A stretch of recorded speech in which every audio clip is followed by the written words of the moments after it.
Having the arms collapse in the backswing is one of the most common faults that you'll see with recreationals on the range. When they reach the top of their backswing, the arms are bent, their wrists are sort of in this cup position, and that leads to a whole slew of ball striking errors. So if you're struggling with this, make sure you stay tuned. This one's really going to help. Let's get into it.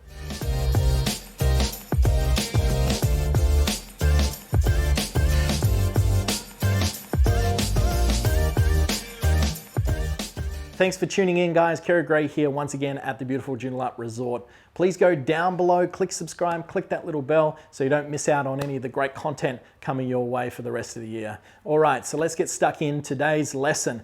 Now, it's all about removing those bent arms at the top of your swing. Very commonly, I'll get asked, I feel like I'm making a great backswing, but my lead arm tends to bend too much, and I get this feeling that the shaft is too close to my body. As you can see, some of the follow-on effects is we don't have quite enough rotation, and this just causes generally, from the top of a swing, a club shaft which is too steep, a club face which is too open, and then a whole bunch of errors as a result. So as you can see, how we set and how we move the golf club in the backswing plays a huge role in our ability to return that golf club consistently back to the golf ball in a repeatable fashion. So therefore, we can get a predictable flight and strike on that ball. Alrighty, so what's the drill for today? If you are someone who is struggling with your arms bending a lot off the golf ball, there is a good chance you are pulling the golf club around your body. So what does that mean? Well, if I set up to the golf ball in this position here, and I'm going to set that club behind, if I'm pulling the golf club off the ball, you can see that the head and the handle move significantly faster than what my body is turning and rotating off the ball. A pulling motion shortens the distance in which the end of the golf club is in relation to the body. So from the down the line view, as I pull this handle, you can see that this golf club finishes very close to my body. As a follow-on effect from that, it continues to get narrow and causes the club shaft to get steep, the club face open, and once again, ball striking issues. So the opposite to a pulling is a pushing. Now, we're not going to push this golf club way away from us so it gets too high, but I'm going to give you a great exercise in which it just involves using your left hand on the golf club, but your right hand for the right hander being open on the back of the shaft, to give you the sensation that you are not pulling the golf club around your body.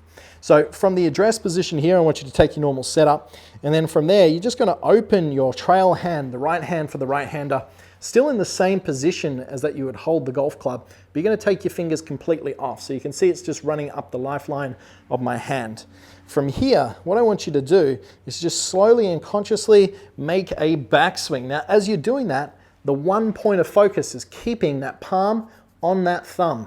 Don't let that slip off. Now, as you do so, what this is going to force you to do is keep width to your arms. It's going to encourage this distance from the handle to the right shoulder to stay a lot longer. Now, if I put my fingers on, what we would see with someone who pulls the golf club around their body is this distance would get a lot shorter. You can see this angle becomes more acute, which causes the club shaft to get steep.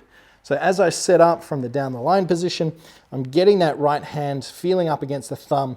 And as I make my backswing, I'm making sure it's staying in constant contact with that thumb. That's giving me a great sense of width in the golf swing. And then from there, I can swing down. Now, if this is something that you do not currently do, you do not have this sensation of width in your backswing, well, the first couple of times that you swing down, you're going to feel like you've got a whole lot of room down and in front of you to swing that golf club. And if you film yourself, one of the benefits of also doing this is you'll also start to see that the club shaft tends to get a lot shallower. Shallower meaning the pitch of the shaft.